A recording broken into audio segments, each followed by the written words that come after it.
Hey River Church, Pastor Mark with you. Thanks for joining us here on our online worship experience. You just saw the Pray for Ukraine little graphic come on the screen. I want to give you an update of how our church will be responding to the crisis, the very humanitarian crisis in Ukraine. There's going to be a couple ways that you can do this. First off, we are teaming up with our state and our national office of the Church of God to send funds that will go to Germany, which they are handling then the funds being funneled into Ukraine through the Church of God. So want to let you know that. And 100% of your donation will go directly to the refugees and the people of Ukraine.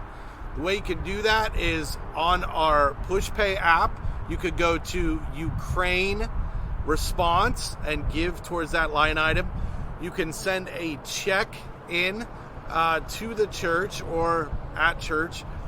You can do that, and as long as it's marked Ukraine response, we'll make sure that it gets to the right place.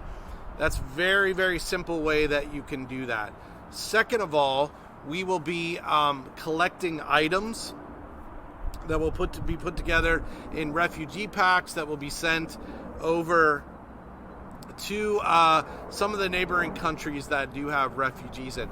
There will be more details of that given in our services on Sunday morning, but also on our social media pages, and times to drop that off, and all those information will be made available to you. So I encourage you to give generously and to give in a way, we've given you ways to give that will help immensely. So there you go, there's your information, and I ask you to continue to pray for the people of Ukraine. So let's get on with our service this morning.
Hey, River Church, Pastor Mark with you. Thanks for joining us for our online worship experience. Welcome to my home. Welcome to my home. Here we are in my living room. I don't think I've ever filmed right here with this view behind me, but here in my living room, straight to your living room, most likely. And so glad to be with you today. Hey, like, subscribe, share this with somebody.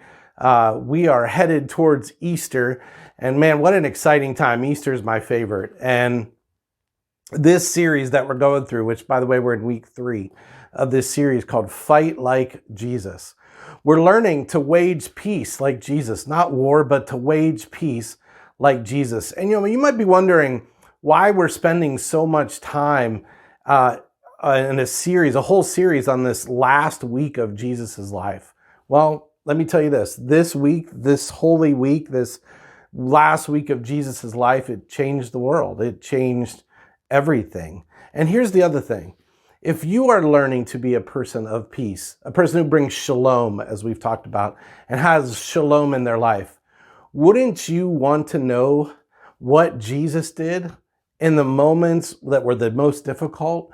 This is the Super Bowl. This is everything. And wouldn't you want to know how he responded in those moments, the biggest moments in all of history? Because I think there's some lessons there for us to learn. You know what was a big moment in history? Was the American Revolution and us becoming a country. And my wife and I got to go see Hamilton at the Benedum a couple weeks ago. What a blessing. You might wonder, man, those are expensive tickets. You're right, except my wife found that Hamilton actually has a lottery that they run. They give away a certain amount of tickets very cheap, and you can apply for these tickets for different shows. And if you happen to get picked, you get to go. And a couple weeks ago, we got picked. And so we literally sat in the third row, center section for Hamilton for $10 each ticket. $10 each ticket. Grand total of 20 to see Hamilton. And Hamilton, such a big moment in the history. It's all about one of the biggest moments in history for the entire world. And it's so dramatic and so amazing. And the things that we're going to look at today, they are kind of like scenes in a play or acts of a play. And so I'm going to take you through 3 scenes of what we call Holy Tuesday. So these are 3 things that happen on Holy Tuesday. We looked at Sunday, Palm Sunday. We looked at, last week we looked at Holy Monday, where Jesus cleared the temple of the money changers. And now we're at Holy Tuesday. Or some people could call it Forgotten Tuesday, because the church kind of skips over Monday, Tuesday, Wednesday, and often goes right to Thursday, Friday, Saturday, and Sunday. But there is more written about Tuesday and what happens than anything else. And we've been going through this series in a book that's really brought this all into crystal clarity. And I really recommend this book to you. It's called Fight Like Jesus. How Jesus waged peace throughout Holy Week. It's the basis of our series, and we're using it as a kind of a reference material, and really encourage you to pick it up and make it part of your reading. But here we are on Holy Tuesday, and Monday was crazy, right? Jesus cleared the temple out, crazy things happen, and actually in Matthew 21, verse 46, it says, they, that being the Pharisees and the chief priests, it says, they looked for a way to arrest him, but they were afraid of the crowd because the people held that he was a prophet. And so after Jesus does what he does on Monday, they want to arrest him, they want to kill him, they want to get him out of the way, but the people were in the way. The people loved him, the people surrounded him. And so I want to take you today to a scene that happens on that Tuesday. And it's found in Mark chapter 12.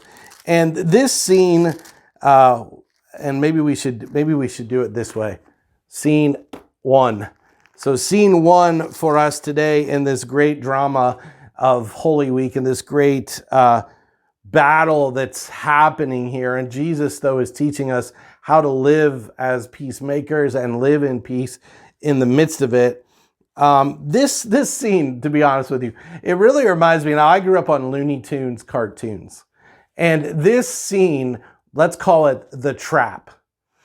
It's the trap. But this scene, this trap, reminds me of Looney Tunes scenes where Wile E. Coyote is setting a trap for Bugs Bunny. And what happens, you know this if you grew up on Looney Tunes, is that every trap that Wile E. sets, he ends up falling prey to his own trap, and Bugs Bunny ends up going on his way. This reminds me of that. This reminds me of the traps that they set for Jesus. They constantly fall in it. So let's see what they have to say here. Let's see what Mark has to say to us. Mark chapter 12, verse 13, it says, later, they sent some of the Pharisees and Herodians to Jesus to catch him in his words. So this is the trap. They're going to catch him by something that he says. Now, he did say on Monday that he was going to tear this temple down and rebuild it in 3 days. And so they're taking that literally. He's talking about himself. And so now they're like, oh, we can get this guy on his words. And so they send some people in to try to catch him in his words. Some of them are Pharisees. They came to him and said, teacher, we know that you are a man of integrity. You aren't swayed by others because you pay no attention to who they are. Or there's a little bit of a play on words here. There's a kind of a idiom, a Jewish idiom in here, which means you don't pay attention to their faces. You don't look at their faces of who they are. You don't care. You're not swayed by who they are or their faces. It's important. We'll see that in a moment. You aren't swayed by others because you pay no attention to who they are, but you teach the way of God in accordance with the truth. And so anybody can see that this is just a bunch of trying to butter him up, where they're trying to flatter him with empty flattering and trying to use that as the bait to try to catch him. But Jesus isn't going to have any of that. So here's their question. Here's their trap. Is it right to pay the imperial tax to Caesar or not? Should we pay or shouldn't we? They asked him a yes or no question. Should we pay the tax to Caesar, the tax that everybody owes to the Roman Empire? These people who are subdued by the Roman Empire, who live in submission to the Roman Empire, who hated paying these taxes. It was a heavy burden. It wasn't like a 6% Allegheny County tax. It was way, way higher. And so they hated paying that tax. And so this trap is to see what Jesus will do. If you say to pay the tax, if you tell us to pay the tax, then the people will turn against you because they hate paying this tax.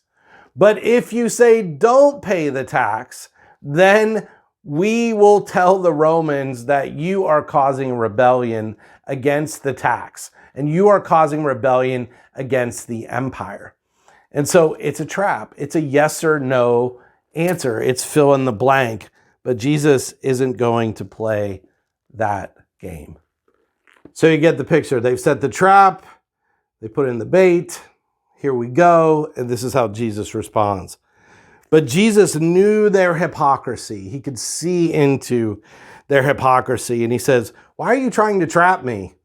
You'd think at that moment, they'd be like, oh, this is where it starts to go downhill for them. Like, okay, first of all, he sees the trap for what it is. And so they should have known it was only going to get worse for them at this moment. And he asks, bring me a denarius and let me look at it. So a denarius was the typical coin of the day. And you'll probably see a picture of it come up here. But the denarius is really, really important. It's the Roman coin of the day. And on it, there is a face, just like our quarter has George Washington on it. There's a face on it, and it's Tiberius Caesar. There are words written on it, just like our coins would say, in God we trust. The words on this coin said, Tiberius Caesar, son of divine Augustus. Okay? And on the other side, there was an image of the goddess of peace. An image of the goddess of peace. See, the entire coin was not just a coin, it was propaganda. It was propaganda. It was a statement. And the statement was clear as day. It was, look at the face of Caesar, pay the tax, and the Son of God will give you peace. The Son, Tiberius, the divine Son, as they saw it, of Augustus, and you will have peace. But see, Jesus didn't look at any of this for peace.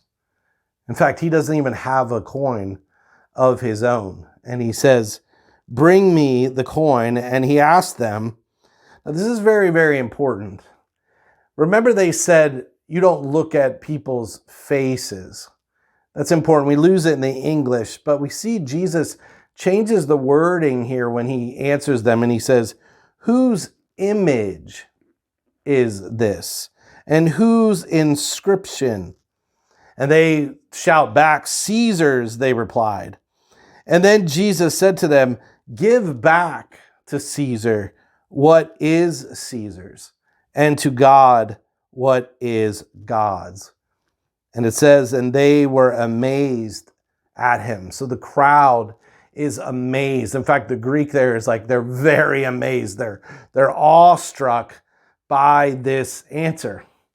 Now, we might look at that answer and say, okay, give to God what's God and give to Caesar what's Caesar. And we might not even think it's that radical, but maybe it's because we're missing something here.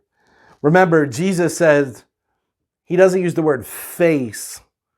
That is the face of Caesar on there, but he says he replaced the word face with image.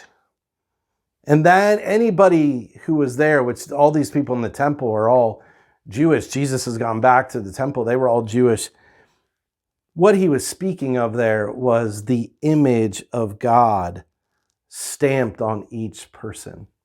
The wording he's using here is image, the image of God. And he's saying, look, give Caesar back his money. Who cares? Pay the tax. Who cares? It's Caesar's face on there. It's Caesar's money. Give it back. It's his image on it. It's his likeness. Give back this money. What is it to you?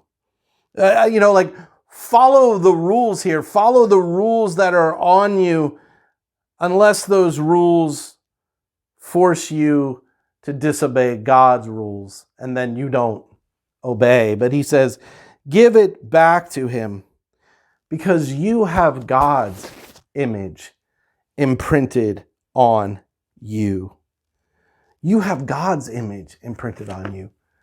You owe everything to God. You owe everything to him. What is this money? Who cares? Give to Caesar what is Caesar's, but give to God what is God's. And so we, as followers of Jesus, we only follow the rules that man put on us as long as they don't conflict with the rules that God has for us. Because this is his game, and these are his rules. And Jesus is saying, you owe everything to God, so play by God's rules. When I see these conflicts between the Pharisees and Jesus, I'm always reminded that the Pharisees were the religious leaders of Israel. They were supposed to be the ones guiding people closer to God. They were supposed to be a safe place for others to come to and be comforted and to be pushed closer to God. And so often they weren't. So I'm going to close scene 1 right here, and I'm going to show you a little video that will kind of take us into scene 2, where we'll see again the Pharisees not being a safe place as he has called them to be. But here was the beginning of day Tuesday, Holy Tuesday in the temple, and it's already rocking and rolling. So we'll come back for scene 2. Watch this.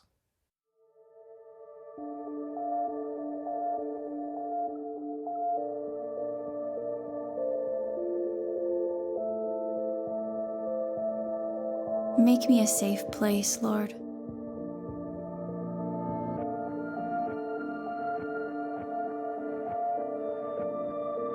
Make me a haven for the hurting, A sanctuary for the seeking. a refuge where the fallen may rise and the lost may be found. Strengthen my arms with gentleness. Open my hands with love. Let me not cling too tightly to the things of this world, that I may be free to grasp the treasures of your kingdom. Lighten my heart with laughter. May the law of kindness be ever on my tongue.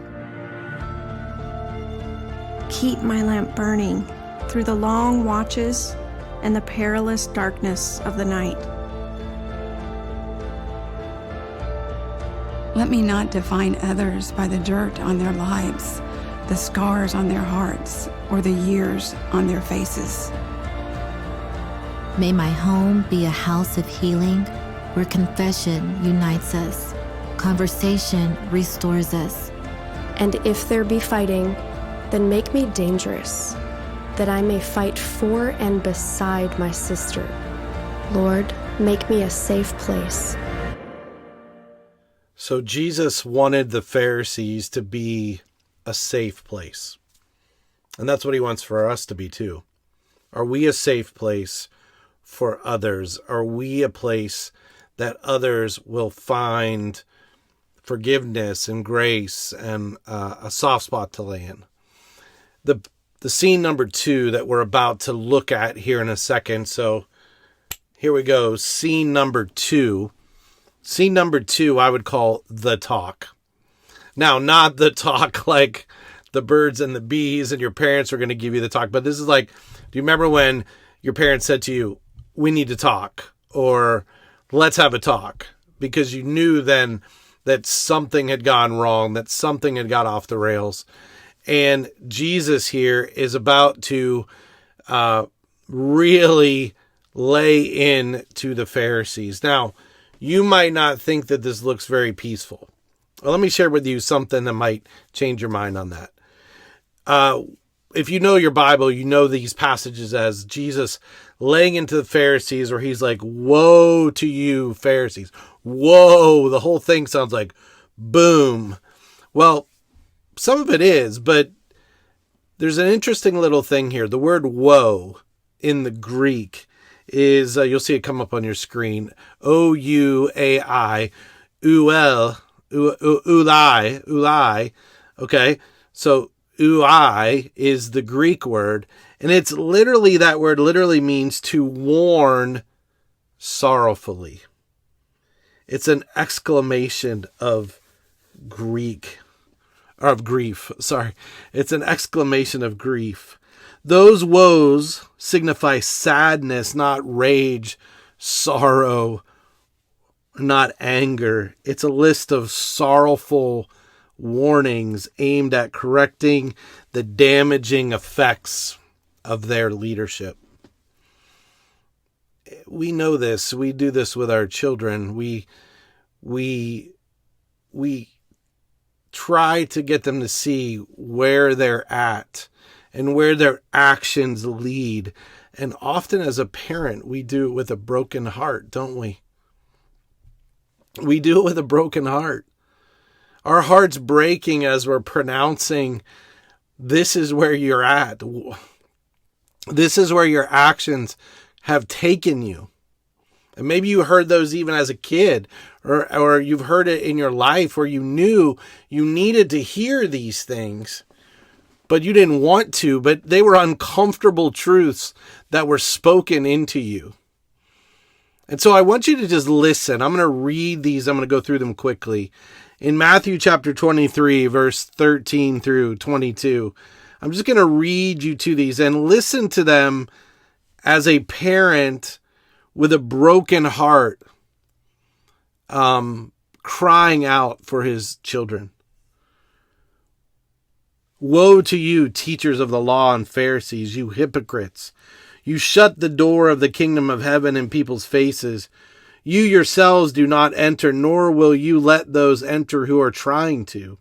Woe to you, teachers of the law and Pharisees, you hypocrites! You travel over land and sea to win a single convert, and when you have succeeded, you will make them twice as much a child of hell as you are. Woe to you, teachers of the law and Pharisees, you hypocrites! You give a tenth of your spices, your mint, your dill, and your cumin, but you have neglected the more important matters of the law, justice, mercy, and faithfulness. You should have practiced the latter without neglecting the former. You blind guides, you strain out a gnat but swallow a camel. Woe to you, teachers of the law and Pharisees, you hypocrites!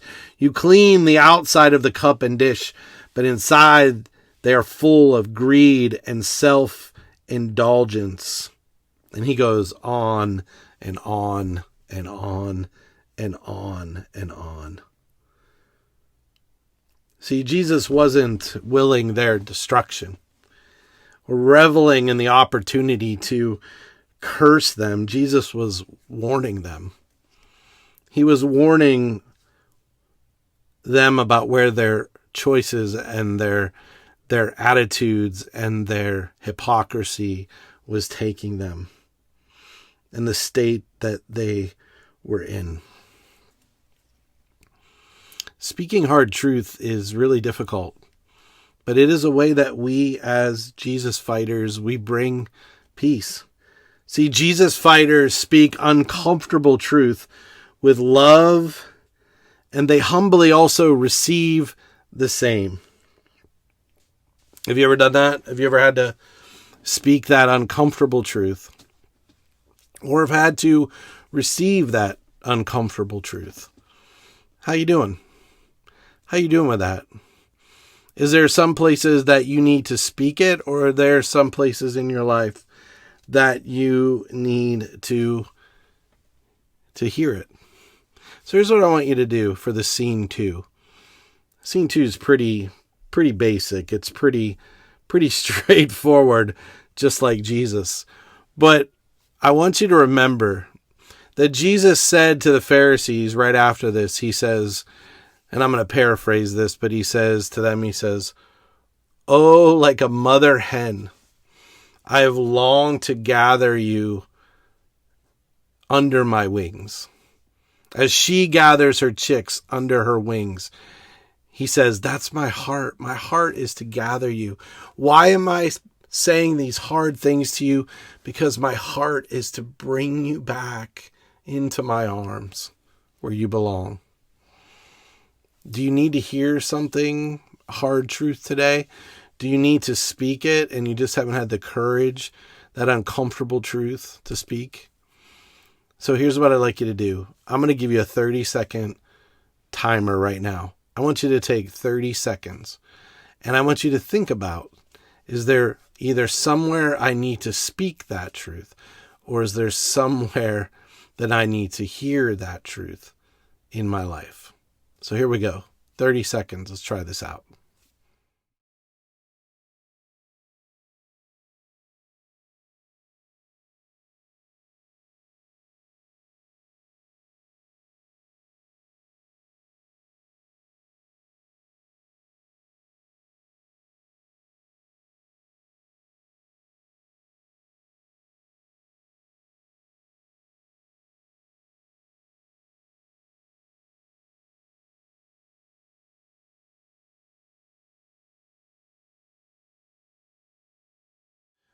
So here we go with scene 3, act 3, however you want to put it. And I wish I could end this on a better note, but this is not the way it ends. Jesus is leaving the temple and he goes up onto the Mount of Olives. I've been there. It's a beautiful view looking down over the valley and then up into Jerusalem, a beautiful picture. And he tells his disciples about coming events, what's going to happen.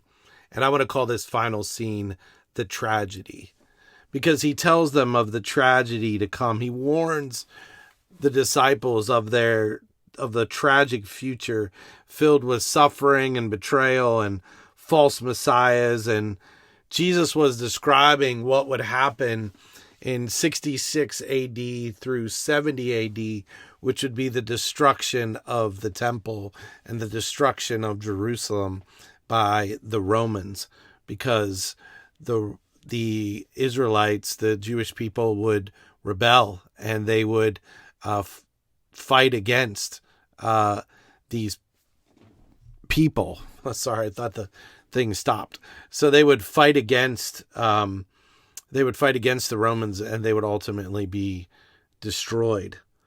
And so he tells of false messiahs. He tells of a lot of suffering. The whole chapter, then, he tells a little bit of future events that will come after that people love to talk about, especially at this time. I was asked by a waitress in Eaton Park the other day about when I thought the end of the world was, because she saw a book I was reading, and she asked me if I was a Christian, and I said yes, and I told her I was a pastor. So this is par for the course. This is what happens. And that's in Mark's gospel when he tells of all these things. Matthew is very similar, but Matthew closes his chapter out by reminding people of what they should be doing no matter what comes. And this is what the writer Jason Porterfield of Fight Like Jesus says. He says, in Matthew's gospel, Jesus concluded his apocalyptic warning by underscoring the need to be watchful. His final remarks of the day, Jesus specified the work necessary to sustain those who watch. It is the work of giving food to the hungry, and may I add, and drink to the thirsty, welcoming the stranger, clothing the naked, caring for the sick, and visiting those in prison. Jesus was warning his disciples that if they wanted to stay awake and avoid becoming entranced by the drumbeats of war, then they must regularly engage in simple acts that cultivate peace. Only those who routinely sow the seeds of peace, small as they may be, find the strength to stand firm for peace when a world around them erupts into war. So Jesus fighters do acts of peace in the face of violence. I think it's an appropriate word for our world these days. And one of the ways that you heard about in this service that you have a chance to wage peace, to do acts of peace in the midst of war, is to give towards Ukraine. Or should I say first, pray. Pray for Ukraine. Pray for divine protection. Pray for this war to stop. Pray for safe evacuations. Pray for peace to come. Pray for Jesus to be lifted up. Pray for wisdom for everyone involved. And give every dollar that you give through online, through our Ukraine response. Every dollar, every cent will go directly to the people in need. So you'll see the information come up on the screen. This is a great way to wage peace in the midst of war. So I want to encourage you to pray, to give, and to find a way to wage peace in a world that is so often out of control. I pray this message has been a blessing to you, and I pray that you will remember that no matter what comes, no matter how bleak it looks, God is still working, and God still has a plan. I want to close with this video called But God. All of this horrible stuff that happens, but God makes a way. So watch this. We'll see you next week. Take care.